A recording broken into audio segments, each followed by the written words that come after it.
Driving along Highway 375 in central Nevada, the desert landscape of basin and range stretches out in all directions as far as the eye can see.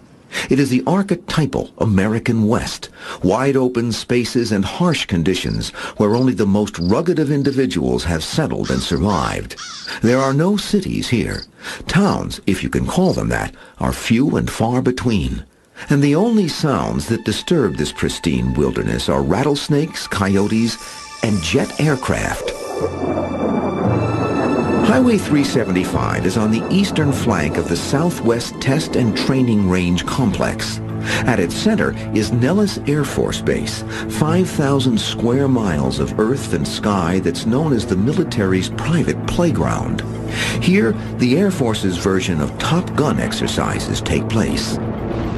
Nellis Air Force Base is probably the high, holy place of the fighter pilot. For fighter pilots training at Nellis, the sky's the limit, with one unqualified exception. No one, no matter what their level of security clearance, is allowed to fly at any time or at any altitude in the airspace designated R-4808.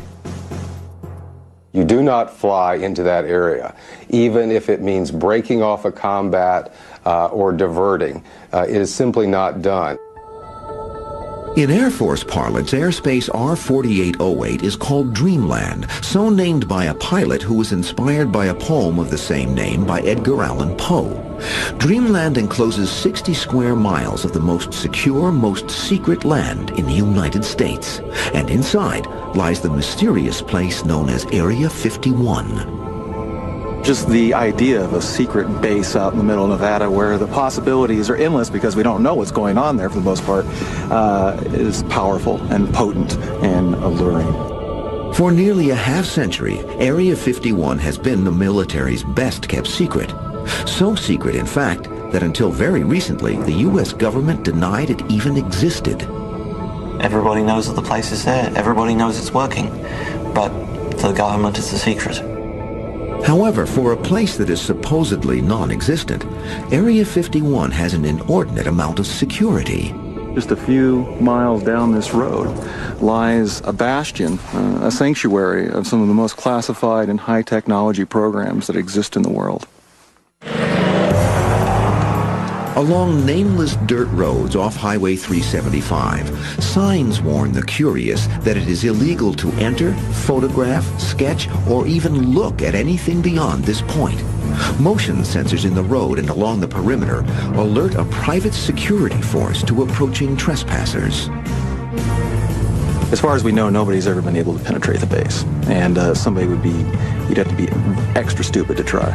Everything is highly monitored. It is impenetrable.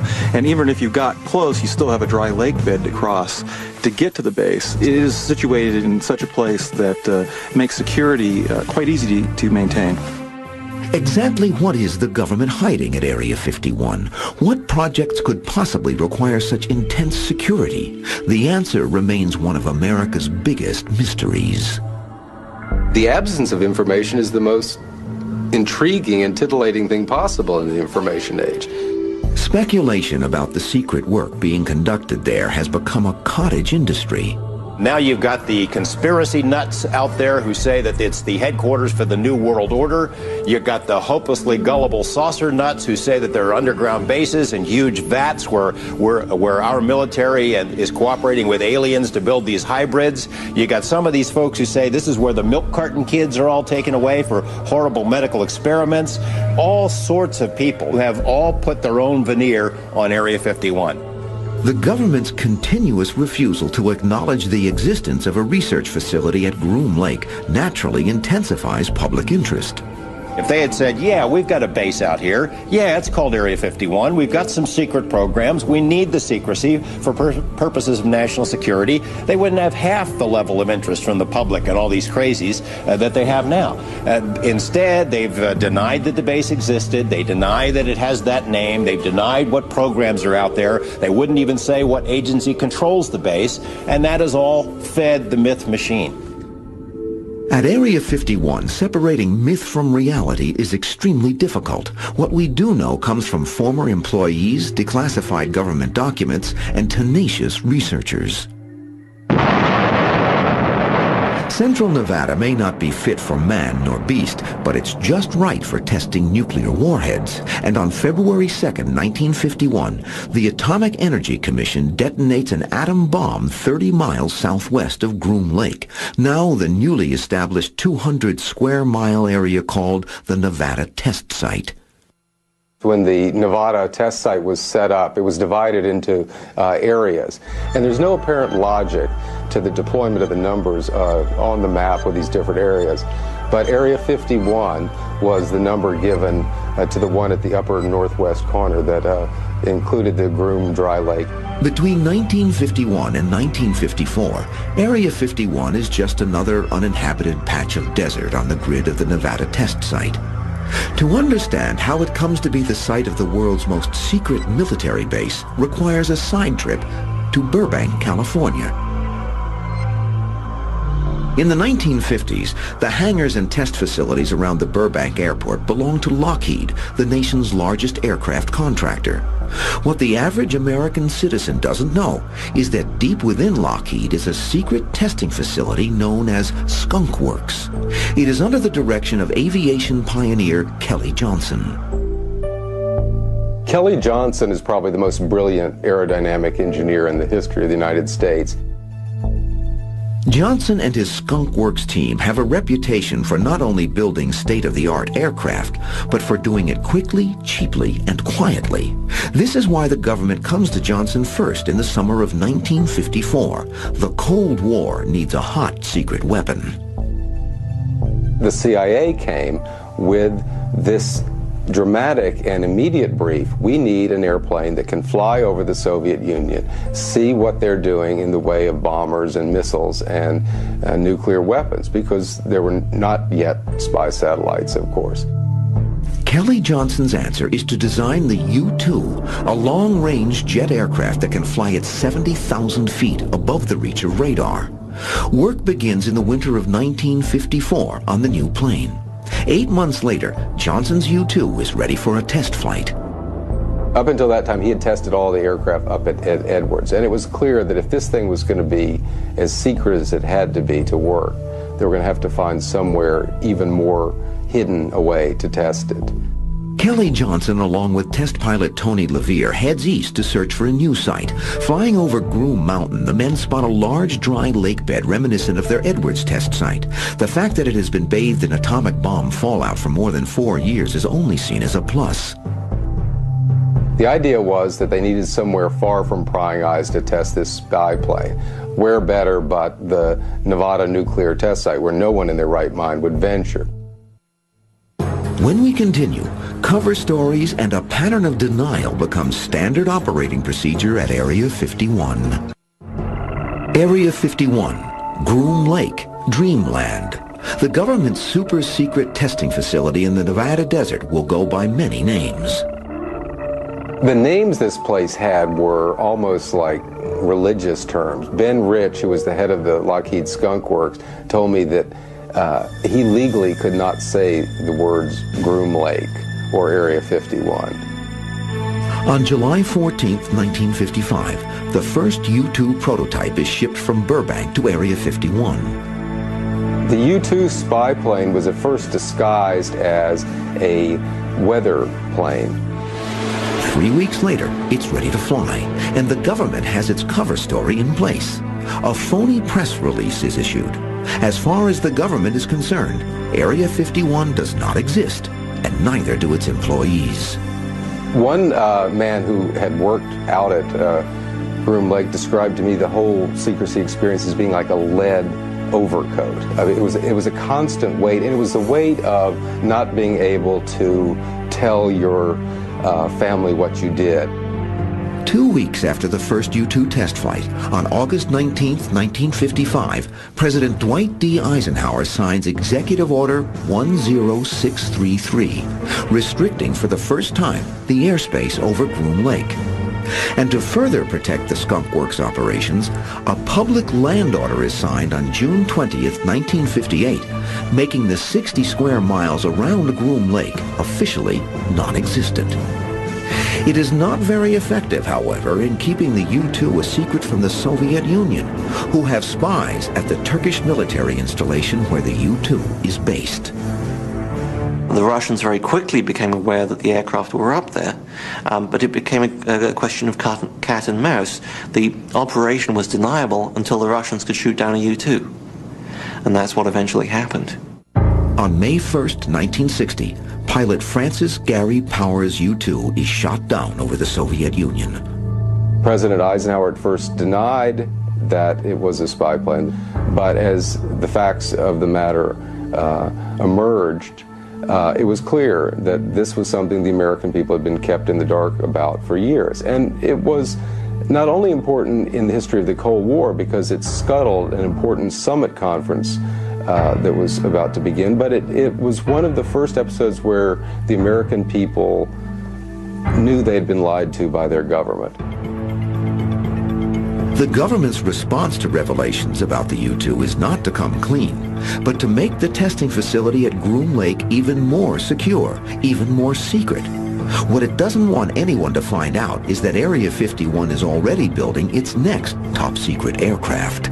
The CIA launched a program for a replacement that would not only be very high-flying, but would also be very fast, and to the extent that that was possible, would be hard to detect on radar.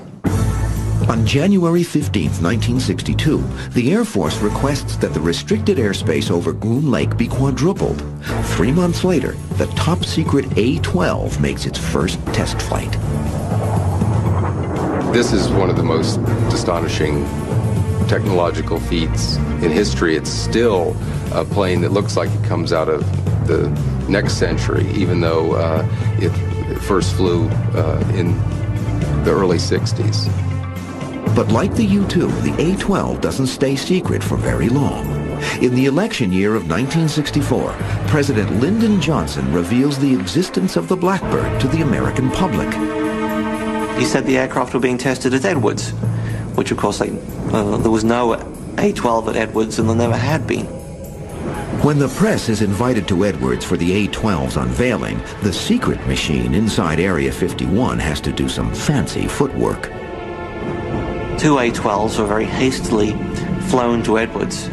They came across at Mach 3. When they landed, they were still hot from aerodynamic heating, but in order to keep them out of sight, they were ushered very quickly into a hangar, whereupon the sprinkler system went off and drenched all the guests waiting for the aeroplanes to arrive. While the nation gawks at the A-12, designers at Area 51 are already busy planning its successor, the SR-71 Blackbird. As the SRs came along, the base was greatly expanded, new hangars were built, new fuel tanks were installed. With newer, larger facilities come many significant changes in the history of Area 51. Any designation of Area 51 per se or of test facility at Groom Dry Lake were left off all the government maps. It was also left out of the government satellite imagery databases that were on the internet. So that means that someone who had the highest clearance in the government couldn't even look at Groom Lake. It was so secret. In 1967, the government policy of creating cover stories changes to one of absolute denial. 1967 is also the year the Air Force captures its first Soviet MiG-17 and ships it to Area 51. In the following years, more MiGs and other enemy aircraft will follow. Activities at Groom Lake now begin to descend out of historical fact and into speculation. In 1968, Area 51 is wrapped up in its ultimate security blanket. Everything on, in, and over the base gets a special designation. Black Project. Some of these programs are what are called unacknowledged, and what that means is that the existence of the program and its purpose are secret, and that's what makes them black. They don't officially exist. Even the people working inside Area 51 are kept in the dark about exactly what their facility is doing. For instance, there would be simultaneous projects going on inside Area 51. When one plane produced by one project was rolled out for testing, the guys working on the project in the hangar next door would all have to go inside. Funding for the black projects in Area 51 comes out of a secret pool of taxpayer dollars known as the black budget. It's uncontrolled money. At this point, we figure it's about $30 billion a year. It's a lot easier for people to get away with a lot larger spending, more wasteful spending, perhaps, without the same sort of scrutiny that goes on around the rest of the government. And no matter what the cost, it is believed that only a third of the money in the black budget goes into the actual projects themselves. The rest is spent on keeping the secrets secret. There's no easy rule of thumb on how much keeping a program in the black, as they say, adds to it, but it is a factor of several times. There's the tremendous cost of security background checks. There are the geographical transport costs of getting things out into the middle of nowhere. And then there are the costs of patrolling not only the physical edges of these facilities, but patrolling the lives of those who work there. Because of its black designation, after 1968, we know nothing for certain about what is being developed at Groom Lake. We know there are programs out there. It's a question of assigning an identity to them. And that's where the sheer size of the black budget makes it difficult. There's all sorts of things that could have been done out there. When we continue, a former government employee reveals the contents of alleged Area 51 briefing papers. Basically, I looked at the pictures in them to save time. And there were pictures of what? Dead aliens. In the 1970s and 1980s, the secret test facility at Groom Lake operates in total obscurity, its activities known only to the people inside Area 51, and they are sworn to secrecy. The test pilots were doing something that was at the top of their profession. They were setting new speed, altitude records almost daily, and yet they couldn't tell anyone. They couldn't tell their wives. They couldn't tell the Guinness Book of World Records. Even now, we know very little about the black projects developing there, and the few facts we do know come out in strange ways. For instance, there was an airplane called Tacit Blue, which flew around the same time as the early stealth prototypes. The military denied the existence of this craft for years and years. Then all of a sudden, they announced it was going to be brought to the Air Force Museum. In hindsight, we also know that in the late 1970s and early 1980s, Area 51 tests and perfects the technology known as stealth. The Air Force, and quite rightly, didn't even want to give anybody a clue of how far they were going in terms of stealth, because that would have allowed people to make some preparations to detect these aircraft. The few aware of Area 51 fall into two groups: aviation buffs who speculate about the outer limits of aircraft technology, and a handful of UFO enthusiasts who believe that Area 51 is the successor to Hangar 18, the infamous location where the supposed debris from the Roswell saucer crash of July 1947 is being stored. Stories started bubbling up about UFOs in Area 51 back in the 70s and really started going in the mid-80s with a man named John Lear, who started putting out some very outlandish tales. And he's a guy who's really credible in a lot of ways. Air Force pilot, son of the Learjet developer, sharp guy. So that made people kind of prick up their ears. But Lear's tales of flying saucers at Groom Lake remain on the fringes of Area 51 lore. Then, in May 1989, a television station in Las Vegas broadcasts a series of interviews that changes the imaginary landscape of Area 51 forever. Well, for better or for worse, I think a lot of the blame or credit goes to myself and KLAS-TV, because although there had been stories here and there about Area 51 before we did our series, after that, it went everywhere, and it became a household name all over the world. You get off the bus, what do you see? It's a very interesting building. It's got a slope of probably about 30 degrees. The man being interviewed is Bob Lazar, and what he is describing is a secret testing facility near Area 51 called S4. Lazar knows this place, he claims, because he worked there. Little reports in blue covers that were stacked up on a table. I sat down in a room and I just glanced through all of them, and They said they only gave me 20 some odd minutes just to thumb through these things. I think they just stuck me in the room to keep me busy for a minute, but there were some really shocking things in the reports. There were reports of that showed alien cadavers, like I spoke about before, antimatter reactors, technology that doesn't exist. Let's take them one at a time. A report on alien cadavers. They were autopsy reports.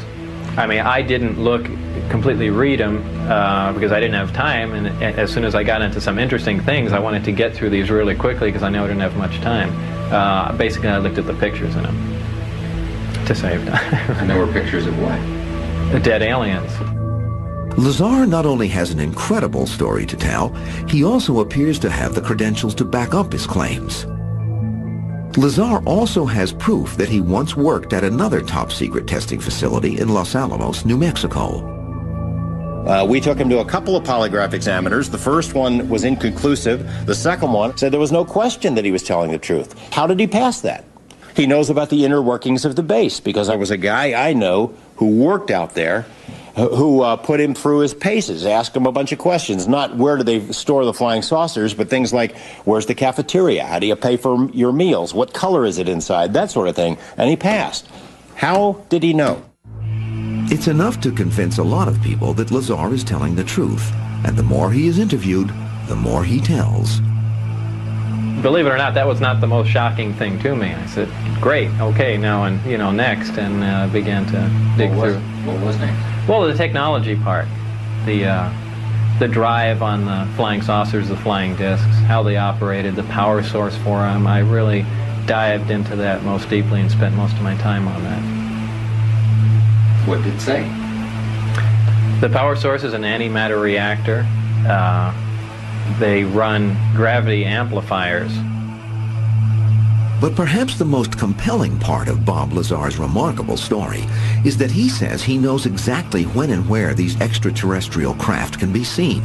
For 1 month in 1989, Lazar leads expeditions out to a black mailbox just off Highway 375 near the tiny town of Rachel, Nevada. As if on cue, strange discs begin hovering in the distance inside dreamland. We've got videotape of things that look very much like flying saucers. We've got the witnesses who say they've seen them. If this is a secret government program and it's been developed since the 50s, where the hell is it? The Lazar sightings put Area 51 and the town of Rachel on the map. It is the right story at the right time. As a country, we didn't believe what our government told us. There was a poll that said more people believed in UFOs and believed they would get their money out of the Social Security system, which I thought was indicative. A struggling bar and grill in Rachel is renamed the Little Ailey Inn and becomes the de facto gathering place for newborn UFO enthusiasts from around the world. Lazar could have been ordered up by the Nevada Tourist Board. He brought so many people into the area. In fact, the governor of the state of Nevada drove up to Rachel, Nevada on Highway 375 and in tandem with the producers of the film Independence Day, officially dedicated that highway as the extraterrestrial highway. The black mailbox becomes so much of an attraction that the owner of the box, rancher Steve Medlin, has to paint it white and padlock it to keep people from stealing his mail. It's not like Stonehenge or anything like that, but some people revere this thing to the point that to come here and to be with the mailbox and to sign the mailbox basically completes the whole reason for their trips. But even in the midst of the UFO boom, not all the UFO believers are convinced that Bob Lazar is telling the truth. He had enough information that he made many people believe he might be a disinformation agent, a plant to throw attention away from the real secret projects that were going on. If it was a setup of some sort to divert attention away from something else going on out there, as many people have claimed, it was a miserable failure. Because the result has been that tens of thousands of people from all over the world have trekked out there to see whatever it is that's flying around in the sky. When we continue, intense public interest marks the beginning of the end for many of the secrets within Area 51. It is going to be a lot more difficult for security managers to keep what's going on at Groom Lake a secret. In the early 1990s, with the Area 51 boom in full swing, the piece of public land with the best view of the secret facility is a place called Freedom Ridge, 12 miles east of the Groom Lake complex. From Freedom Ridge, patient skywatchers camping out for days on end are treated to a tantalizing show of strange shapes and lights in the sky. I've seen a double Delta aircraft that is unidentifiable. I've seen a large diamond-shaped aircraft. I've seen a small Batmobile-shaped thing. It looks like a baby B-2. I've seen some drones. I don't believe it is just airplanes. There's too many people that have seen and heard things. I think alien beings have been with us forever. And I think they're working side by side with our government on this test site.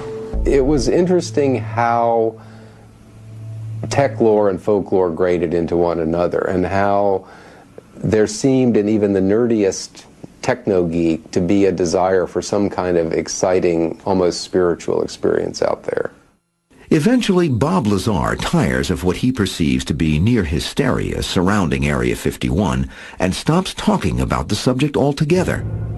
In reaction to the outlandish theories of UFO believers, aviation and technology buffs, including Mark Farmer and Bill Sweetman, form an organization called the Interceptors. The Interceptors exchanged information, had campouts, and tried to goad the Air Force a little bit. I referred to them at times as the Decentral Intelligence Agency. If we have an icon as interceptors, it's the lawn chair. And it's men in lawn chairs out here in the desert sitting for days for really no good reason that has caused the government to basically change the rules of engagement out here. They were able to find an amazing amount of information, looking at budget documents, going to places and taking pictures. All these small bits and pieces of information by themselves are not classified.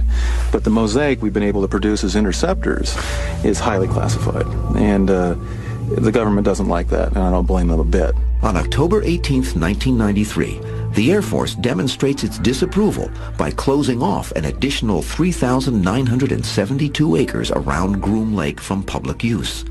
The new secured area includes Freedom Ridge. Although closing off Freedom Ridge makes it easier to keep prying eyes away from Area 51, it ultimately fans the flames of suspicion. I think it's no coincidence that it did happen in a period when people were suspicious of government, when the Cold War had just ended, and yet there was continuing secrecy. What could the Air Force be being so secret about? The cause for truth at Area 51 is given a tremendous boost in 1996 when the respected Federation of American Scientists initiates a program called Public Eye. But for the most part, the American public never gets an appreciation of what they're paying for or what they're doing. And what we're trying to do is sort of keep the government policy community and the intelligence community honest. And one of the ways the Federation achieves its goal is by hiring a private satellite, Space Imaging's Iconos satellite, to snap their own pictures of Area 51. Our intention for ordering the image of Area 51 was really to see whether we would get the image in the first place and to shed more light on what the government's doing there. We can point cameras at even the most sensitive U.S. government facilities with impunity, which means that we can point our cameras anywhere else in the world. The images don't display alien bodies or flying saucers as some hope, but they do provide the public with the most detailed images ever taken of Area 51. Now, with the proliferation of more high-resolution satellites, it is going to be a lot more difficult for security managers to keep what's going on at Groom Lake a secret. As the aviation experts see it, what the government is hiding continues to be what they've always hidden there, the government's most cutting-edge aircraft technology. I think you'd see, for example, tailless aircraft. I'm sure there's some work going on in terms of visual stealth. Probably the greatest piece of gee whiz work that's going on out there is that we built a space plane. It's suborbital and takes off under its own power. And you could figure that once you have a target, once you figured out where you need to go, this thing could respond and be to where it needs to be within an hour, anywhere on the planet. Back at the Little Ailey Inn in Rachel, there are still those who cling firmly to the belief that government waste and space planes are only the tip of the Area 51 iceberg. I've had from several different sources have said that anything that is above ground in this facility over here, there's 10 times or more than that underground. I've actually been told that there are 6 different beings on our test site. The large and the small nose gray, the humanoid, the orange, the blue, and the reptile. In some ways, the government invited the alien obsession at Area 51. It was a helpful distraction. The irony at Area 51 is that the greatest danger at that facility didn't come from aliens, and it didn't come from foreign powers. The greatest danger to those workers came from the United States government. To understand the real danger that Area 51 is hiding requires a step back in time, back to, strangely enough, 1989. While Bob Lazar is capturing national headlines with extraterrestrial tales about Area 51, a man named Robert Frost is suffering from a mysterious illness. His skin was starting to peel off his entire face, and he developed blisters and sores all over his body. The skin kept peeling off to a point where it was every day, and he'd have to wash it off with a washcloth about every hour or so. It was just scaly like a fish. He said his face was on fire and his eyes were burning, and he just ran right through the house. He ran to the bathroom and he started throwing cold water all over his head, and he said he couldn't stand the pain. In 1989, Robert Frost is a sheet metal worker at Area 51. He is just one of the hundreds of nameless, faceless people who commute daily from their homes to the job site via unmarked 737s that take off from a secure hangar at Las Vegas's McCarran International Airport. On board the half-hour flight are the people who keep the secrets at Area 51, and a lot of them are getting just as sick as Robert Frost. Many of these guys developed a fish-like scale that could cover much of their body and would crack and bleed. Robert Frost had this condition more severely than most, and his guys tried to help him as much as they could. And when Robert died, it put a real chill through the base. When the workers go to their doctors, they are told they have a form of toxic poisoning that can only be treated if the specific poisons are known.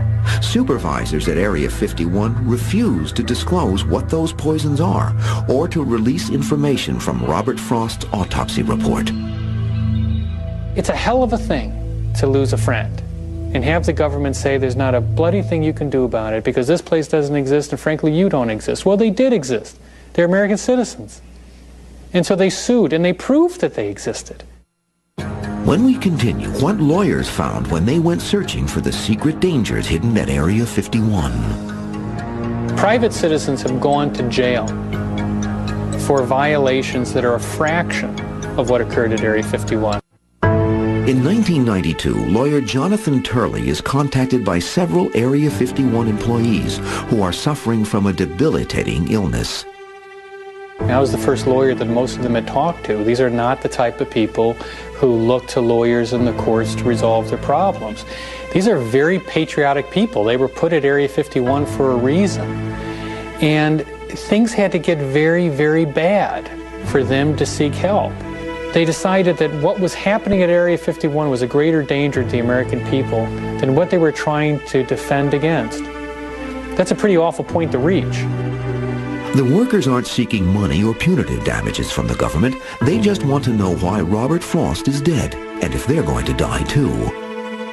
They didn't come to the government with these medical problems saying, we want big cash settlements. They just wanted to know what they'd been exposed to. These workers were coming down with classic symptoms of exposure to hazardous waste. What made it an almost impossible case was where they were exposed. Fearing severe reprisals from the government that has sworn them to secrecy, Area 51 workers are listed on court documents as John Does 1 through 6. Turley's meetings with the John Does are held in secret locations. And so you would sit in a garage with a man who was dying, who had to get out of his bed so that he wouldn't cause difficulty for his family if the government saw him or found out he was one of the John Does. And you sit there and you think, what's wrong with this picture? And this man was hiding from his government because he had the audacity to bring forth violations, including criminal violations, committed in his presence. What Jonathan Turley learns from the John Does is that not only is Area 51 the nation's most secret base, it's also America's most secret toxic waste dumping ground. Area 51 faced a problem. They couldn't ship out hazardous waste from a place that didn't exist. So they started to burn the waste. And the trenches and pits started to get bigger and bigger. Soon they were digging football field-sized trenches, filling them with 55-gallon drums of waste, dousing them with air fuel, and then setting them alight with a flare. But there's a reason why burning hazardous waste is a crime. And the reason is that most hazardous waste is more dangerous when you burn it because it is an easier way to enter the human body. Now, in the genius of the military, they dug these trenches on the wind-receiving side of the base. So the wind would blow acutely hazardous waste throughout the base. That's why the workers called it London fog. And when they complained, they were told that it's basically our way or the highway. They were told that Area 51 was a place that was so secret that federal law didn't apply there. And it shouldn't be much of a surprise that when you have a place where most anything can occur, most anything does. Secrecy is something that we need in government, clearly, but it is a very dangerous thing as well. It's very easy to use secrecy, not just to hide from the enemy, but to hide from friends, Congress, citizens, whatever. And the burning of toxic waste was a perfect metaphor for the abuses of secrecy that happen inside Area 51. It takes 3 years for the workers at Area 51 to get their first day in court in 1995. There was something almost Fellini-esque about the case. I mean, we would stand in court and the government would deny the existence of a base that you could see from public lands. I could drive the judge to the base and point at the bloody thing. But here we were debating with the United States government whether it would exist or not. And while Turley debates the existence of a non-existent base, one of his John Does dies. It's Wally Kaza, the man who replaced Robert Frost as foreman. At points there were statements made by the government that left you laughing. And they would be enormously funny if you didn't have 2 dead clients. Eventually, Turley does get the government to admit that there is a secret testing facility at Groom Lake, but to this day, they deny that it is called Area 51. And the 9th U.S. Circuit Court of Appeals rules that the workers or their widows are not entitled to learn what hazardous substances exist at the secret facility. The ruling is based, in part, on Presidential Determination number 95-45, in which President Clinton exempts the Air Force operating location near Groom Lake, Nevada, from all federal environmental laws. For several years, the president has signed a letter saying that it was, quote, of the paramount national interest that Area 51 remain secret and that it remain outside the reach of discovery of court suits on behalf of workers. The government claimed that simply acknowledging that it is hazardous waste would put American lives at risk. Well, obviously, that's facially absurd. And it wasn't done for national security. It was done for the oldest reason in law. It was to hide misconduct and crimes that may have killed 2 people. Although the John Doe suit does not allow workers at Area 51 to know what they've been exposed to, it does mandate that future workers will not suffer the same fate. We forced the first inspection of a black facility, the first commitment to future compliance of a black facility. We forced them to acknowledge the existence of the base. We did a lot of things for the first time in Area 51. But, you know, it really didn't feel like a point of celebration because there were people that were not around to see it. And despite everyone's best efforts, in the end, the whole truth about Area 51 is still a mystery. Tremendous things have happened out there. that will probably never be told. And in some respects, it makes me sad. Someday, what happened at Area 51 will be made public. I truly believe that. And the public will be shocked about what was done in their name.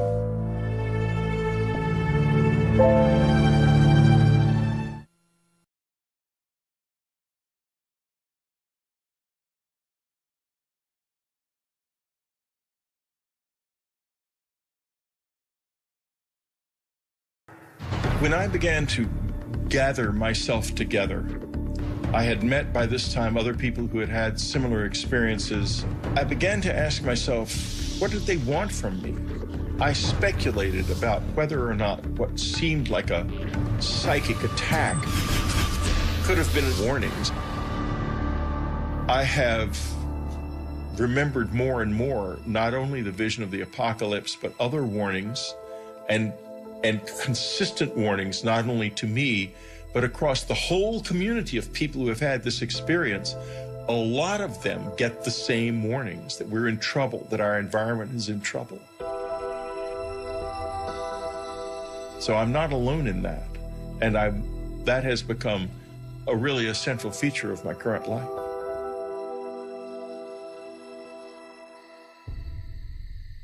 In March of 1986, I had what was a seminal moment of change for me in this experience.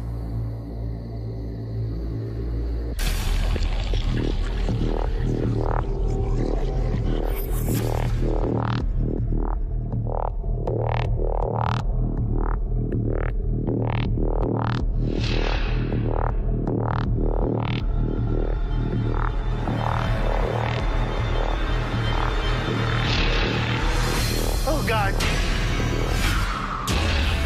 After it became clear to them that I was trying to engage with them, they began to respond in various ways. It was the most extraordinary experience I've ever had. I remember seeing a bright blue light come under the door. I said, okay, let's do it. I just want to get to the bottom of this. I had no idea what I was in for.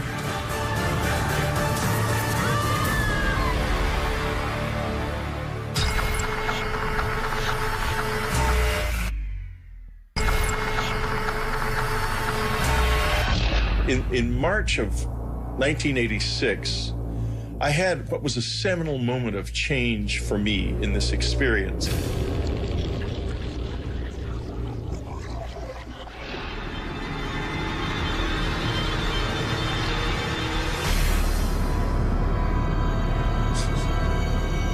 The sensation I felt when I tried to move on that night was like I was being impeded by something that really slowed you down, like a thick tar or something.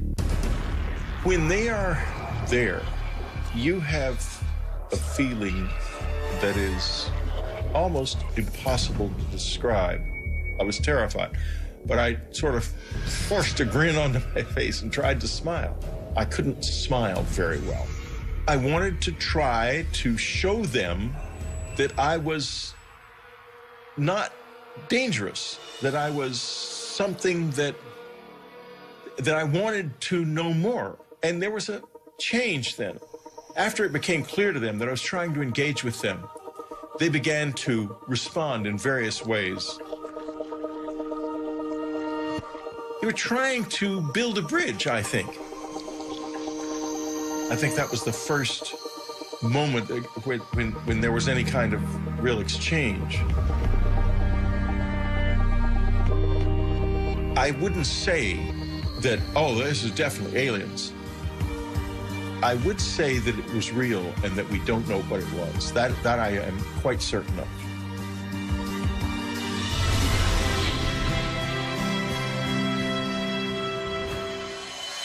The public reaction to my book Communion was very complex. Literally, as soon as the book was published, letters that week, literally the week of publication, letters started coming. You got more letters? We had well over 200,000 letters over the years. We probably had closer to 500,000 over the years. I don't know what to say to them anymore. I don't have all the answers. Maybe just understanding the questions is enough.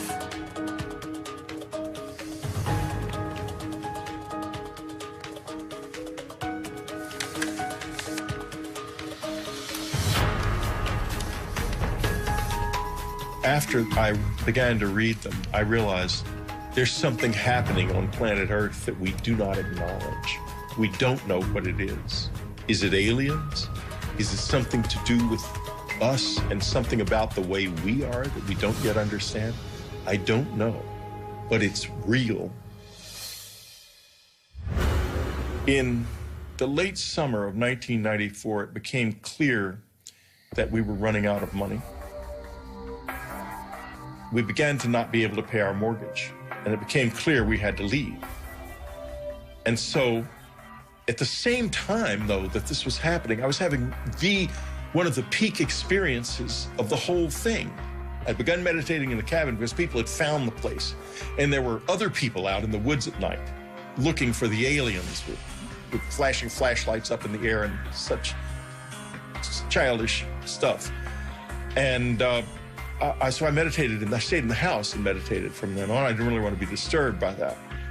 And one night there were these thuds on the roof right above me. And the next moment I could feel a presence in the room.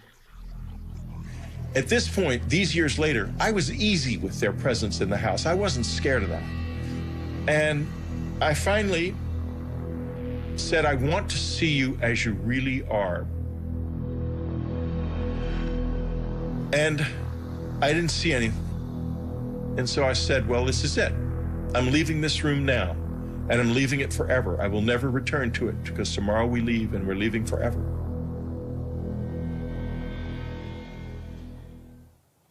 And I left the room. I went to bed. I lay in the bed, still hoping something would happen. Suddenly I saw a light light up in the front yard. It was a bright, beautiful white light shining on the grass like moonlight, but 10 times brighter. I got up and looked out the window, and this light with rays coming out of it, and the rays penetrated my body, some of them, and I could like taste his presence in the rays. It was the most extraordinarily beautiful experience I've ever had.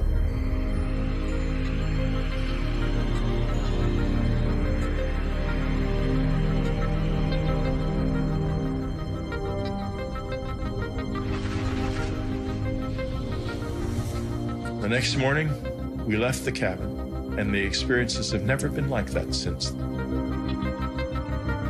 People who don't have open minds and are dismissive of all of this miss out on one of the most wonderful, frightening, dangerous, beautiful things that you can know. I did not ask for this. I did not know about it. I did not expect it. I did not want it, that's for sure. But it burst into my life without warning, and it's never left me since. Take from this what you will. This does happen to me. It has been happening to me all my life, and you don't have to believe, because I know the truth.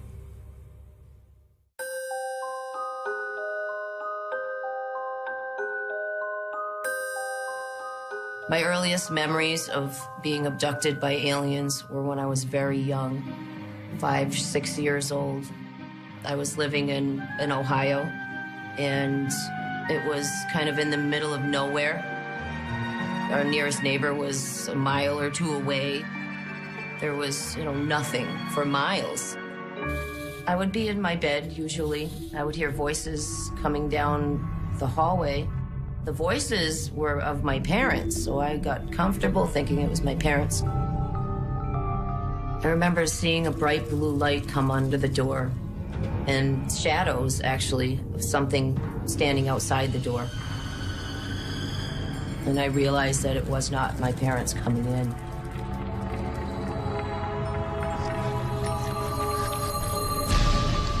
When they got close, I'd see those black almond-shaped eyes just staring right at me. Emotionless eyes just looking at me.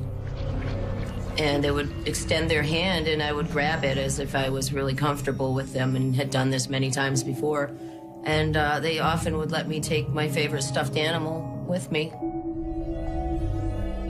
As a child, I didn't realize that these beings didn't visit everybody at night. I thought when people went to bed, the bald men would come for everybody, and it was just a normal thing.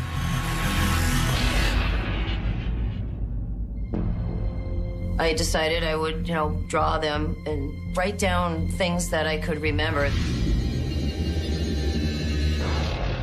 I was always into art, so I really started to try to draw them as best as I could. Hey, sweetie. Hi, Mom. What are you drawing? The bald men. What bald men?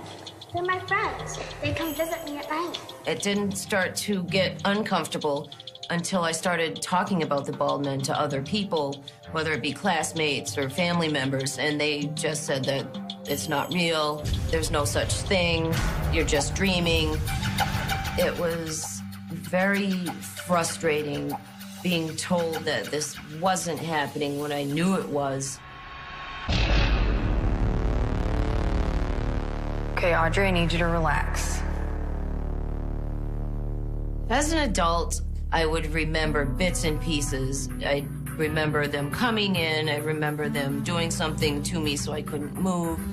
I remember them bringing me somewhere else and being other places. But the things I didn't remember were, what were they doing to me when they took me? And I said, okay, I need to find people that could maybe help me. Close your eyes. Take a deep breath. Regression was a great tool to bring back the missing pieces, the memories. We're gonna focus on a room. Didn't even think about it, didn't get educated on it, said, okay, I'm gonna get hypnotized, let's do it. I just wanna get to the bottom of this. It's a basement. You're gonna walk down the stairs. And in the back of my mind, I'm thinking, this isn't gonna work. Those memories are gone. I'm never gonna remember what's happening. And I didn't know anything about it. I had no idea what I was in for. 3, 2, 1. Audrey, tell me what you see. Tell me what you see. What you see. My first hypnosis session was the most traumatic experience that I think I've ever had in my life. And I wasn't ready, I think, to see what they were doing. I wasn't ready to accept it.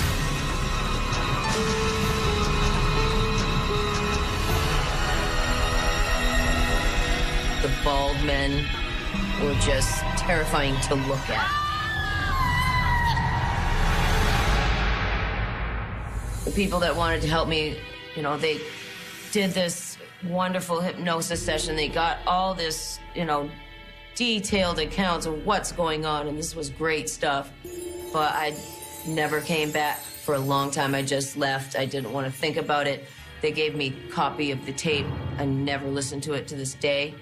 I try to forget. And I just ran from it for a long time. I started to live in denial that it was even happening until they came for me. I was just getting ready to go to bed. My window was open, and all of a sudden I started hearing the shade flapping. And so I was sitting there, and I had the feeling that they were coming. I call it the heebie-jeebies. I get it. And it's like a pure state of panic, anxiety, but at the same time, almost like I feel like I'm magnetically attracting something to me. I can't explain it, but it is some kind of attraction.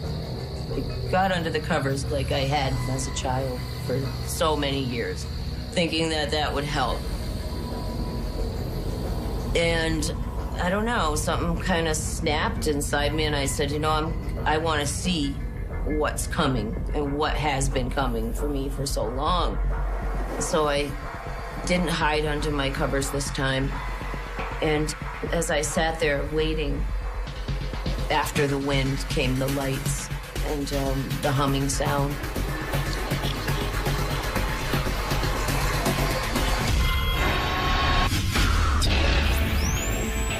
I woke up at a time I wasn't supposed to wake up. As I grabbed him, I heard, "Watch out for the mother."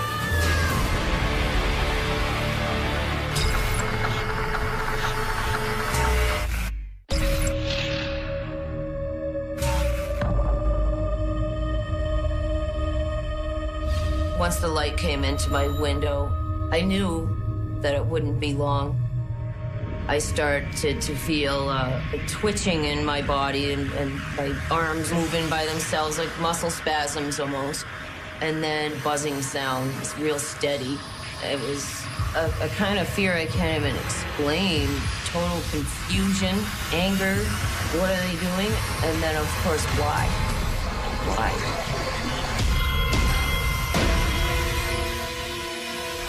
I tried to scream so somebody could hear me and maybe help me, and I couldn't. There was no sound that would come out. For some reason, I started to say, I'm gonna fight this. I'm not letting them take me. As I grabbed him, I heard in my head, "Watch out for the mother." And then I let go. I felt something stick me, and it was a burning sensation instantly, to a point where if I moved any muscle, it was like my whole body was on fire. It's weird because they kind of position you the way they want, almost like they can do it with their mind. Once you can't move, they can move you. So as I was levitated off the bed, and I could feel myself moving straight ahead, and I knew straight ahead my dresser was there with a mirror, and it's backed up against the wall. I realized that I was going right through it, and I could see my feet go right through the mirror. I realized that I'm outside, and it was really, really bright. I looked up, and I saw the ship lights. And they started to lift me towards this just enormous craft above my house. It was terrifying, confusing, surreal. Like, this can't be happening to me. And I went close to the ship.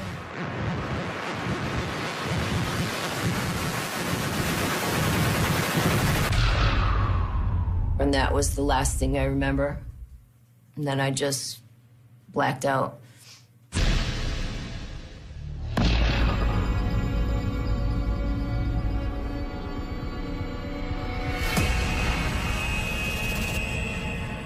All of a sudden, I was awake and aware.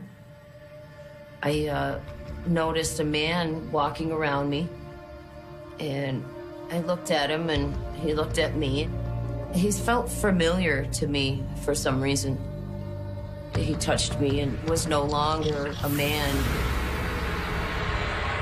At this point, I asked it, and when I say asked, it's completely telepathic. And you somehow know who it's coming from, and even if there's a group of them. Finally, I asked, after all these years, why are you doing this to me? And he said that they were working on altering my DNA. When he was talking to me, he actually cared. And that was a feeling that was really confusing because, of course, if you care, why do you abuse me? If you care, why are you doing this? But then I got to ask him, and he said what he was doing. This was like a breakthrough. I got to talk to him, and it's been years. It's almost like that first question that I got to ask was just the beginning. There was a machine. It was strange looking, but I knew it was some kind of a clock. And it was counting backwards. I heard the words war, and then just blacked out completely. And that's all I remember until, I woke up at some point. I don't know how long it was, but I regained consciousness. I'm still on the table. And they're doing something to me. They had a machine that actually physically came and removed my eye. And when they pulled the eye out, I noticed that there was something coming to where my eye had been into the socket. This big, long needle, they put it into the eye socket, did something.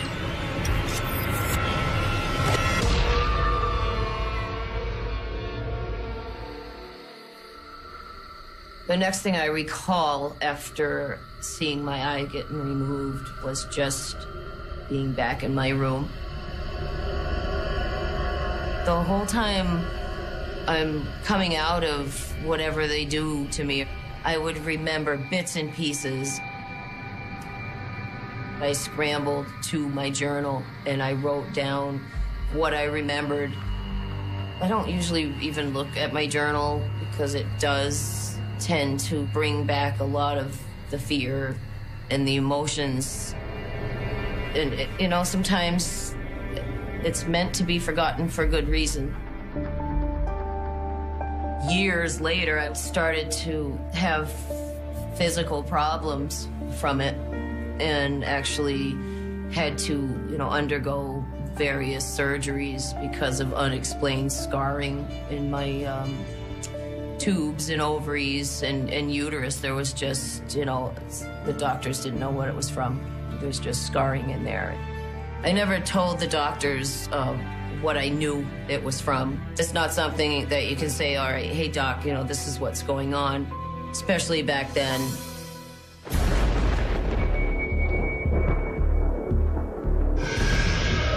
I had this time in my life where it just kept happening and happening and happening, and it really picked up for a couple years.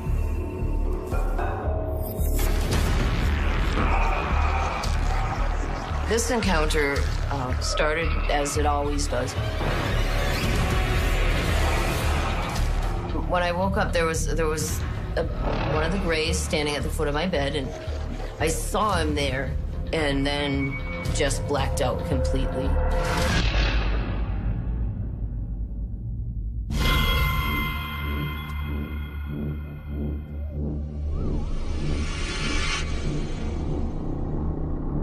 As I wake up this time after I blacked out, I was in a strange place. I realized that I was in a cocoon surrounded in gel. I started to panic.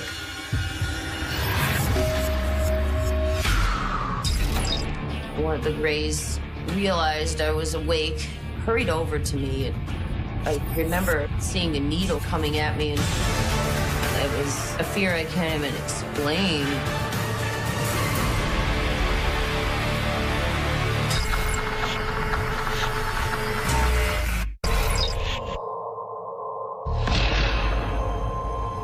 I realized that I was in a cocoon surrounded in gel. I looked through the gel and the cocoon. I'm looking out into the room, and I noticed that there's some Greys in there. And I couldn't tell exactly what they were doing, but I was distracted by a small girl. Looked like a small child, but it was what appeared to be a hybrid of a human and a Grey alien. She was really strange. She wasn't dressed in the same clothes that Greys wear. She was dressed like it was old-fashioned clothes, maybe 1800s. It was confusing. It was almost, you know, surreal. As I was looking at her, she looked at me, and I felt almost like a kind of connection with this child, and she came right up to me. It was not just an interest, it was a connection, like a deep connection, and it felt a familiarity with her. One of the Greys realized I was awake, hurried over to me, and I remember seeing a needle coming at me and right through the cocoon. And then I just blacked out. And she's just always had a place in my heart, I guess, for, you know, from the experiences, I always remember that child.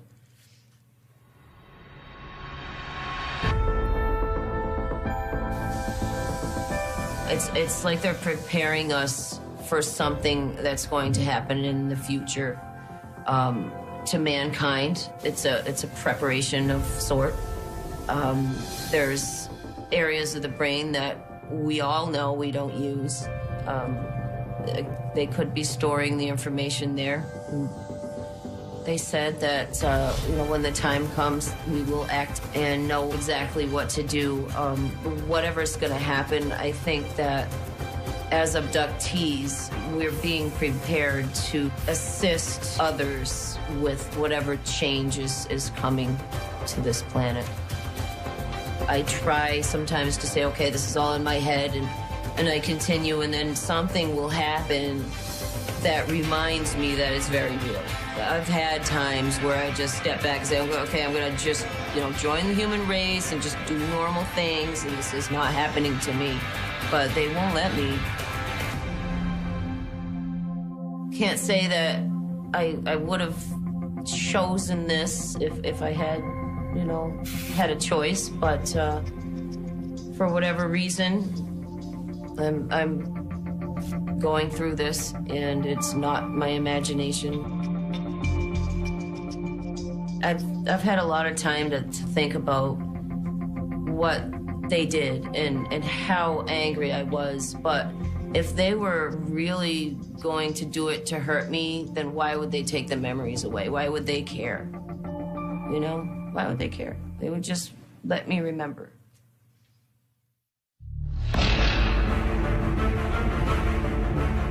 I think that literally everybody is afraid of this.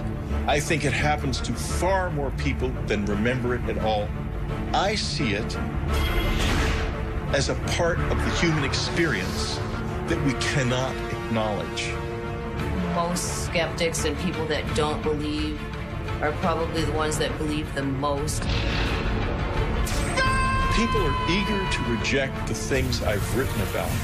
And they are so scared of it that they have to put it out there that it's not happening. But when they look up in space at night, I think they really know that there's not a chance that we're the only species here in this universe.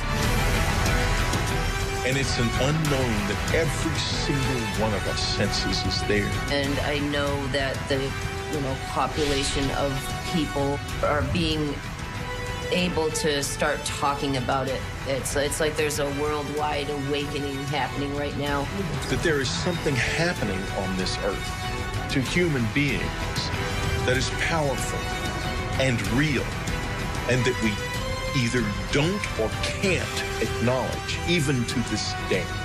If you don't believe now, then just wait a little while, because the proof is coming.